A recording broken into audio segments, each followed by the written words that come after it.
L'idée que l'on ne peut que calculer les probabilités que les choses tournent d'une façon ou d'une autre est un concept auquel il s'opposait farouchement. La mécanique quantique affirme que l'on ne peut pas connaître avec certitude l'issue d'une expérience. On ne peut qu'assigner une certaine probabilité au résultat de chaque expérience. Et ça déplaisait profondément à Einstein. Il disait « Dieu ne joue pas au dé ». Et pourtant, les unes après les autres, les expériences montrent qu'Einstein a tort et que la mécanique quantique décrit effectivement le fonctionnement du monde à l'échelle subatomique. La mécanique quantique n'est donc pas un luxe, quelque chose dont on peut se passer. Pourquoi l'eau est-elle comme elle est? Pourquoi la lumière la traverse-t-elle? Pourquoi est-elle transparente? Pourquoi d'autres choses ne le sont-elles pas? Comment les molécules se forment-elles? Pourquoi réagissent-elles ainsi? Dès l'instant où l'on veut comprendre quelque chose au niveau atomique, qui n'est pas du tout intuitif, on ne peut progresser qu'avec la mécanique quantique. La mécanique quantique est extraordinairement exacte. Il n'est encore jamais arrivé qu'une prédiction de la mécanique quantique contredise une observation. Jamais.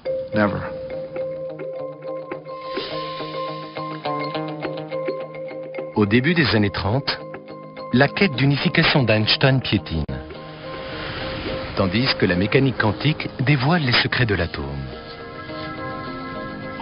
Les chercheurs s'aperçoivent que la gravité et l'électromagnétisme ne sont pas les seules interactions régissant l'univers. En sondant la structure de l'atome, ils découvrent deux nouvelles forces. La première, l'interaction forte, agit comme une superglue.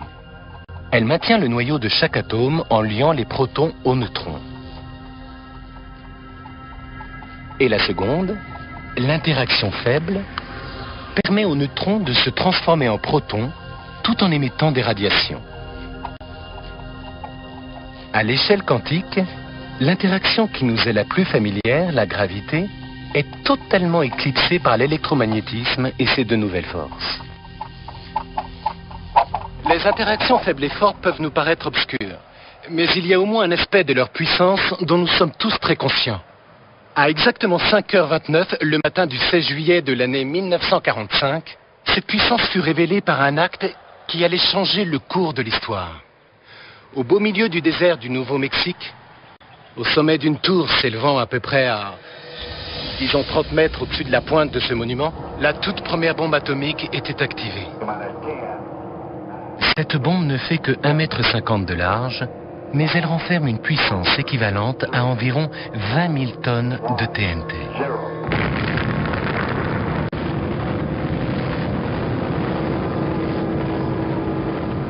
Avec cette gigantesque explosion, les scientifiques libèrent l'interaction forte, qui maintient les neutrons et les protons étroitement soudés à l'intérieur du noyau de l'atome.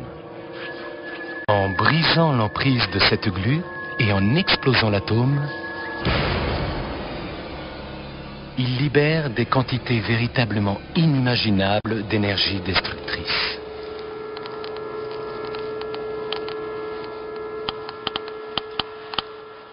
On peut encore détecter les traces de cette explosion grâce à l'autre force nucléaire, l'interaction faible, parce qu'elle est responsable de la radioactivité. Et aujourd'hui, plus de 50 ans plus tard, les niveaux de radiation par ici sont encore à peu près 10 fois supérieurs à la normale. Alors, même si comparé aux forces électromagnétiques ou bien la gravité, les forces nucléaires agissent à une échelle qui semble minuscule, leur impact sur la vie quotidienne est tout aussi considérable.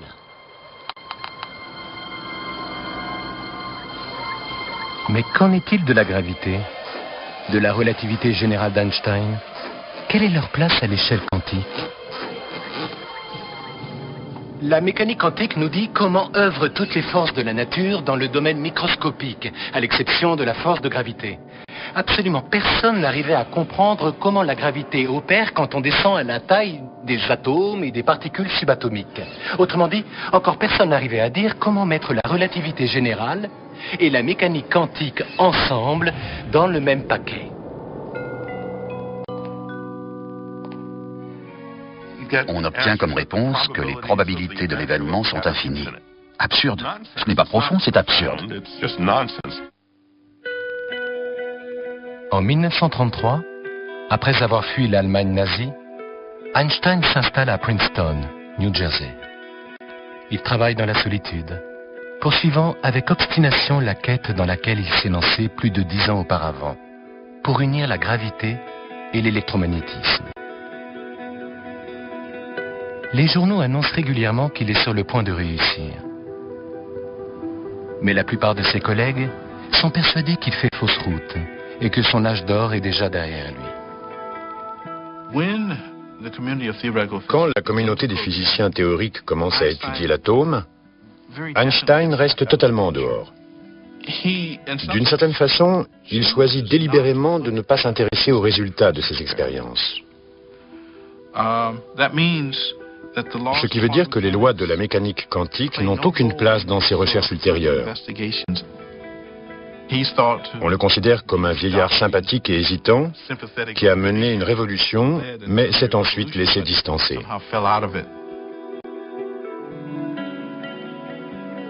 Albert Einstein s'éteint le 18 avril 1955. Et pendant des années, son rêve d'unification des forces au sein d'une théorie unique semble avoir disparu avec lui. La quête de l'unification devient un bras mort de la physique. Au moment de la mort d'Einstein, dans les années 50, il n'y a presque plus aucun physicien sérieux engagé dans cette quête.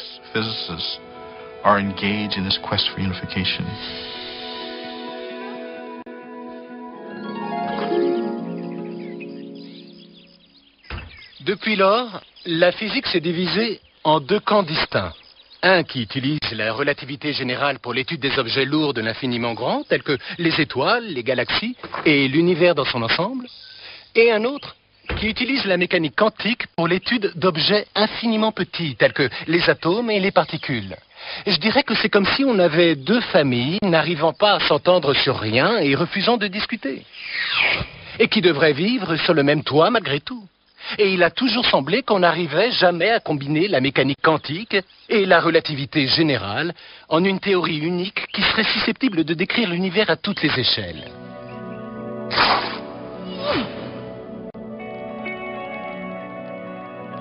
Tout ça n'empêche pourtant pas notre compréhension de l'univers de progresser énormément. Mais il y a un obstacle. Il existe des facettes étranges du cosmos qui ne pourront jamais être entièrement comprises tant que nous n'aurons pas trouvé une théorie unifiée. Et ce n'est nulle part plus évident que dans les profondeurs d'un trou noir. C'est un astronome allemand, Karl Schwarzschild, qui définit le premier ce qu'on appelle aujourd'hui les trous noirs en 1916. Alors qu'il est au front pendant la Première Guerre mondiale, il propose une façon nouvelle et surprenante de résoudre les équations de la relativité générale d'Einstein. Entre deux calculs de trajectoire d'artillerie, Schwarzschild s'aperçoit qu'une énorme quantité de masse, comme celle d'une étoile très dense, concentrée dans une petite zone, déformerait tant le tissu de l'espace-temps que rien, pas même la lumière, ne pourrait échapper à son champ gravitationnel. Pendant plusieurs dizaines d'années, les physiciens ont douté que les calculs de l'Allemand soient plus qu'une simple théorie. Mais aujourd'hui, les satellites télescopes qui sondent l'espace découvrent des régions avec un gigantesque champ gravitationnel que la plupart des scientifiques considèrent comme des trous noirs. La théorie de Schwarzschild semble être devenue réalité. Mais alors, une question se pose. Si l'on essaye de comprendre ce qui se passe dans les profondeurs d'un trou noir, où une étoile tout entière est compressée en un point minuscule, faut-il faire appel à la relativité générale, parce que l'étoile est incroyablement lourde, ou à la mécanique quantique, parce qu'elle est minuscule? Tout le problème est là. Le centre d'un trou noir étant à la fois petit et lourd, on ne peut éviter d'utiliser les deux théories en même temps.